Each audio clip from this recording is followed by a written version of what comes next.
Greetings one and all, this is Transformers Fanco 328 here. Being one of the first PS2 games I got, the original Kingdom Hearts still stands as one of my favorite games. It had great graphics, strong gameplay, a fantastic soundtrack, an interesting story, and a wonderful concept in creating levels based off of classic Disney films. Since then, the series started branching out to other platforms, such as Chain of Memories on the Game Boy Advance, which was an intelligent filler title that eventually got remade for the PS2, Kingdom Hearts 2 for the PlayStation 2, which complicated the story more and did fine in bettering the combat of the original, though made it too easy, Kingdom Hearts 358 over 2 days on the DS, which was difficult to play on the original DS's 3D game with a D-pad, as well as its arcade design by the series' standards at that point, and a very repetitive and sappy as shit story. Kingdom Hearts Birth by Sleep for the PSP, which I consider the best due to its independent story that answered many lingering questions and introduced the command deck, my favorite combat edition so far, and Kingdom Hearts 3 Coded on the DS, originally an episodic mobile game in Japan, which has no relevance to the main story, but still has the great gameplay of Birth by Sleep. This leads me to discussing the latest entry in the series, Kingdom Hearts 3D Dream Drop Distance.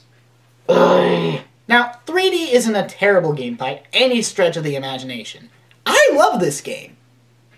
As a game. Like Recoded, it retained Birth by Sleep's combat edition, such as the command deck, but it introduces its own concepts such as flow motion and Dream Eater partners, which all help in enjoying the experience. At least I find. Since gameplay is really what matters in a game, I struggle to say that Kingdom Hearts 3D is a bad game.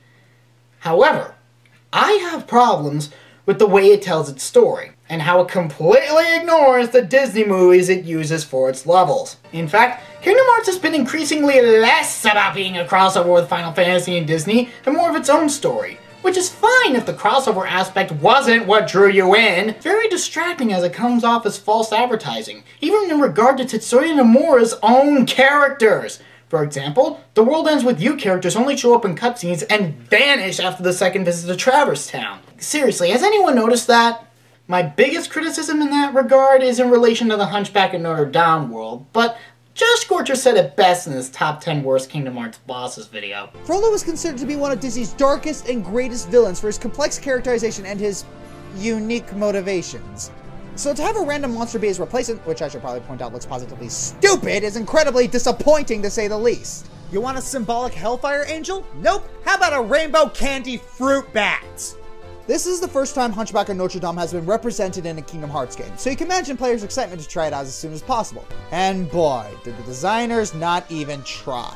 Understandably, the entire plot of the original movie was simplified and censored due to Hunchback's large amount of religious symbolism. But in doing so, it fails to hit any of the points that made the original movie so great in the first place, and what we get is something half-baked and shockingly subpar. Instead of Frollo lusting after Esmeralda and despising the gypsies for perverted religious reasons, his motivations were oversimplified to just hating gypsies because he's an asshole. Although I'd compare Wargoyle to a crack baby of Marks from Kirby and a Swoobat, though that's not what I'm here to talk about. No, I'm here to talk about the game's biggest plot twist. Time travel! My problem with time travel has nothing to do with it being an overused idea. When done right, it can be very effective. No, the problem I have with it is the limitations they placed on time travel, because the limitations ruin the point of time travel! But I think Bishinord here can say them better than I can. First, you must leave your body behind to do it. Then, there must be a version of you waiting at the destination. Upon arrival, you can only move forward as per the laws of time. And you cannot rewrite the events that are destined to happen. So the rules are, flesh is not allowed in the time stream. This explains why Ansem looks like a hooded hobo at the start of the first game, but it doesn't explain how Bishinor can appear as a physical being, as he clearly stated that he's Xehanort from the most distant past. If you don't exist at the point in time you want to go to, tough shit. This makes the idea of time travel very selfish, as most people like to alter the course of history if they had proper time travel. Like preventing the JFK assassination, for example. You can't alter events that are destined to happen. Thing is, how can we be sure of what's destined to happen and what's not? For all we know, nothing in the series is really destined so much as a big ball of coincidences that someone just said, hey, that's destiny, and everyone just went along with it. which could be further proven by the Xehanorts messing with Sora and Riku's Mark of Master exam. Wouldn't it make sense for their uninterrupted success of the exam to be destined? Seems like the kind of bullshit that would anyway. Hell, by taking Ansem from his time period, aren't you altering the events that happened in the first game? And you can't tell me that Ansem affected bullshit in the first Kingdom Hearts game. He was the main antagonist! If it weren't for him, the entire last act of that game from the end of Maleficent onward would not have happened. Riku's character wouldn't go the direction it did. He's behind several noteworthy plot points in the series, either directly or indirectly, and Bishino just yanked him out for some 13 Darknesses bullshit. And he could, you know, be affecting the story of the franchise. That's like yanking Master Xehanort out of Kingdom Hearts Birth by saying, oh wait. All of this was decided. And there's another bit. Then time for all of us will return to normal. And I will go back to my era to live the life fate has in store. He can vouch for that. Basically, this rule says, after some time has passed, you'll be forced to return to your prior time frame with no knowledge of what you had just experienced to live the life fate has in store. What all this adds up to is that time travel in the Kingdom Hearts series is the same as watching a mediocre ball game on TV. You're only there spiritually, you can't change the outcome in any way, and you'll completely forget about it shortly afterwards. In fact, I said time travel can be very effective when done right. So, I'll provide an example. Warning! Spoilers for one of the most popular and significant anime released in recent memory, so don't complain, I gave you a warning. Also, I can't get the English dub version of this to download, so English subs it is. Puella Magi Madoka Magica's 10th episode explains the backstory of the real main protagonist of the anime, Hamura Akemi. She's a shy transfer student who just got out of the hospital after months of treatment for her heart disease. I admit they never explained how she recovered from that. She finds out about the world of magical girls when she's saved from a witch's curse by two of them, one of whom is her fellow classmate, Madoka Kaname. After hanging out with them for a month or so, she witnesses both Mami and Madoka die at the hands of the Valpurgis Knot, the most powerful witch. Kyubey then offers Hamura to become a magical girl for a wish, to which Hamura accepts, wishing to redo her meeting with Madoka, but with the power to protect her this time, granting her the ability to rewind time. The limit is never addressed, but she always reverses it back to the moment she recovers from her heart disease, which happens on March 16th, a month and a half before the Valpurgis Night and the titular witch's arrival. In the second timeline, she loudly admits in front of the class that she and Madoka are magical girls. There goes the secret identity thing. Hamura trains up and manages to fight effectively with Mami and Madoka, but she couldn't prevent their deaths during Valpurgis Knot. This time, she witnesses her friend's soul gem transform into a grief seed, learning what the audience learned back in episode 8 with Sayaka. Witches are the corrupted forms of fallen magical girls that didn't die first. I must admit, the third timeline was the hardest to watch. All the established magical girls in the anime, Mami, Madoka, Hamura, and Sayaka, managed to get together and fight witches as a team.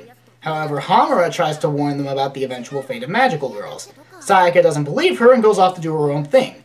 I already mentioned Sayaka becomes a witch in the timeline we primarily follow in the anime, and she ends up the same here, after the witch is defeated. Holy shit!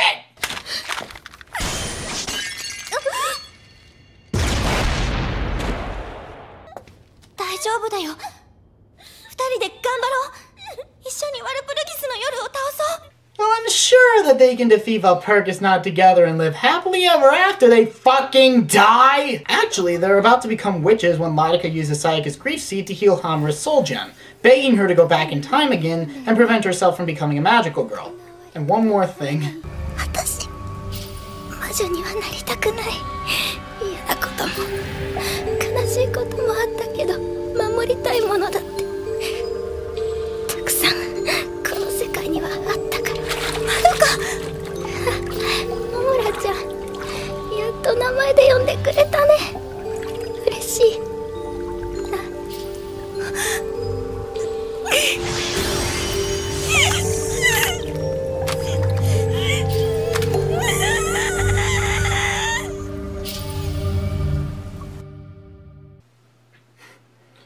Excuse me a moment. I'm sorry! I'm sorry, I'm sorry, I'm sorry, I'm sorry, I'm sorry, I'm sorry, I'm sorry, I'm sorry. Okay, I'm back. Wait, why did I bring that up again? Oh yeah! To prove that time travel isn't a bad idea and can be done right to help the story work. In this scenario, making Hamura a stronger character and giving her strong, understandable reasons for doing what she does, creating a sympathetic backstory, and making the character sympathetic in the process. Note that there is a difference between having a sympathetic backstory and actually being sympathetic. Kingdom Hearts 3D's use of it provides very few answers and rips open a black hole full of questions, several of which I'm pretty sure you're asking yourself already. I'm Transformers Fanco 328, and I'm gonna go cry again. Not over Madoka, over the fact that Bishy Nort here was the same guy who kicked my ass back in Kingdom Hearts Birth by Sleep. It wasn't that hard in 3D, honestly. Okay, here's an addendum since I didn't realize this as I was writing the initial video. Hamura's time travel wish was, in a way, selfish, as she wanted to protect Madoka, her best friend. And only Madoka.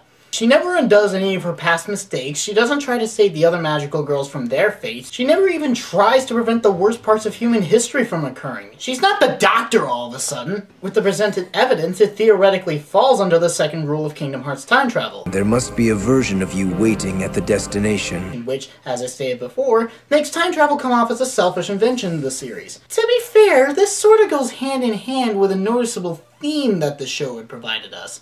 Wishes can go wrong. Horribly wrong.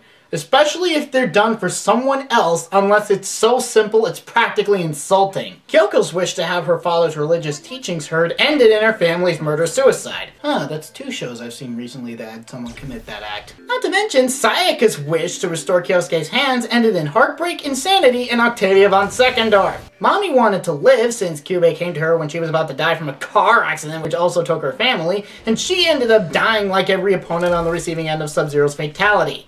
Except even worse. Madoka's wish was the only one not to go horribly wrong, if only because the initial wish was just to save a stray cat from being run over. Heck, even the wish Madoka made at the end of the series to eradicate witches before they're born still left all future magical girls with rapes and a premature death to look forward to, with no end in sight. Really, the ending of the Rebellion story is a good thing when you think about it that way. Wow, I went from talking about Kingdom Hearts time travel bullshit to discussing Madoka with myself. I'm gonna go play some more Revengeance now.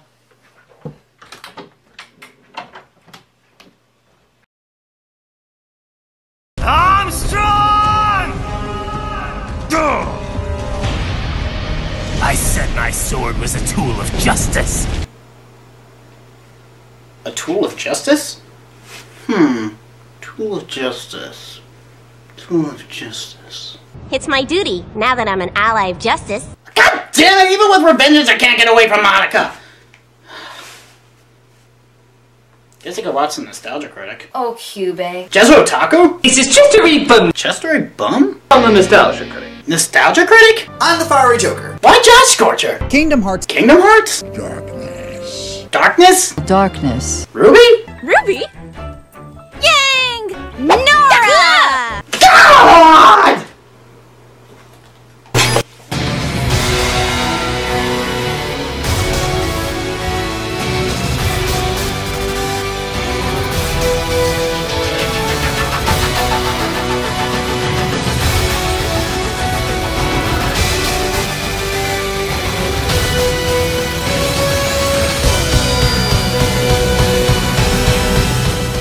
What are vague interpretations of Mommy, Sayaka, and Madoka doing next to Matt and Wooly?